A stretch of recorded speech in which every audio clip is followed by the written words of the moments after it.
کہا جاتا ہے کہ ایک بادشاہ نے اپنے بیٹے کی 3 بار شادی کی کوشش کی۔ وہ ہر رشتہ سے پہلی گفتگو کے بعد انکار کر دیتا تھا۔ آخر کار والد نے بیٹے کو تنگ آ کر محل سے نکال دیا۔ بیٹا شہر سے باہر کام کی تلاش میں نکل گیا اور ایک مالدار شخص کے ہاں بکریاں چرانے کا کام ملا۔ وہ شخص نوجوان سے بہت متاثر ہوا۔ اس مالدار شخص کی ایک ہی بیٹی تھی اور اس نے سوچا کہ اسے نوجوان سے شادی کروا دے تاکہ وہ ان کے ساتھ رہے۔ اس نے اپنی بیٹی کو یہ بات بتائی تو بیٹی نے کہا کہ وہ اس نوجوان سے شادی نہیں کرے گی جب تک کہ وہ اس کے ساتھ سفر نہ کرے اور اس کی حقیقت کو جان نہ لے۔ مالک نے نوجوان سے کہا کہ کل تم بکریاں چرنے نہ لے جاؤ، ہم کچھ دنوں کے لیے سفر کریں گے تاکہ کچھ کام نپٹایا جا سکے۔ سفر کے دوران وہ دونوں ایک گلہ بکریوں کے پاس سے گزرے۔ نوجوان نے کہا کتنی زیادہ ہیں اور کتنی کم ہیں۔ مالک حیران ہوا لیکن کچھ نہ بولا۔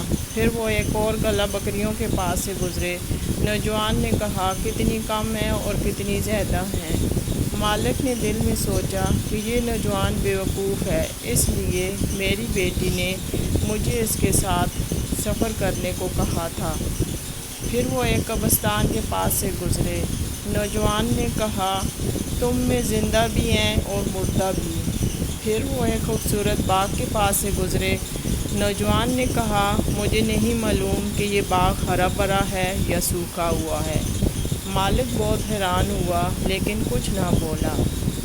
پھر وہ ایک گاؤں میں پہنچے اور پانی طلب کیا۔ لوگوں نے انہیں دودھ دیا۔ نوجوان نے خود پیا اور پھر مالک کو دیا۔ پھر وہ ایک اور گاؤں میں پہنچے، پانی طلب کیا۔ لوگوں نے انہیں پانی دیا۔ نوجوان نے پہلے مالک کو دیا پھر خود پیا۔ مالک نے دل میں سوچا کہ نوجوان نے مجھے دودھ دینے میں بے احترامی کی اور پانی دینے میں ضد دی۔ واپس سفر سے آ کر مالک نے اپنی بیٹی کو سارا ماجرا سنایا۔ بیٹی نے کہا کہ وہ نوجوان بہت اچھا انسان ہے۔ مالک نے حیران ہو کر پوچھا کہ کیسے؟ بیٹی نے جواب دیا پہلا گلہ بکریوں کا، اس میں مینڈے زیادہ تھے اور بکریاں کم۔ دوسرا گلہ بکریوں کا، اس میں بکریاں زیادہ تھیں اور مینڈے کم۔ قبرستان، جس نے اولاد چھوڑی وہ زندہ ہے اور جس نے نہیں چھوڑی وہ مردہ۔ باغ، اگر مالک نے اپنے پیسوں سے بنایا ہے تو ہرا بھرا ہے اور اگر قرضے سے بنایا ہے تو سوکھا ہوا ہے۔ دودھ جب برتن میں ڈالا جاتا ہے تو دودھ نیچے بیٹھ جاتا ہے اور پانی اوپر آ جاتا ہے۔ اس نے پہلے پانی پیا اور آپ کو دودھ دیا۔ کنویں کا پانی، صاف پانی اوپر آتا ہے، اس نے پہلے آپ کو دیا۔ مالک نے بیٹی کی باتیں سن کر نوجوان سے اپنی بیٹی کی شادی کروا دی۔ شادی کے بعد جب نوجوان اپنی بیوی کے پاس آیا تو اس نے اس کے سر پہ ہاتھ رکھ کر پوچھا یہ سر کس کا ہے؟ بیوی نے جواب دیا یہ میرا سر تھا اور اب تمہارا ہے۔ نوجوان نے کہا سفر کے لیے تیار ہو جاؤ، میں بکریاں چرانے والا نہیں ہوں، میں بادشاہ کا بیٹا ہوں، تمہاری تلاش میں نکلا تھا۔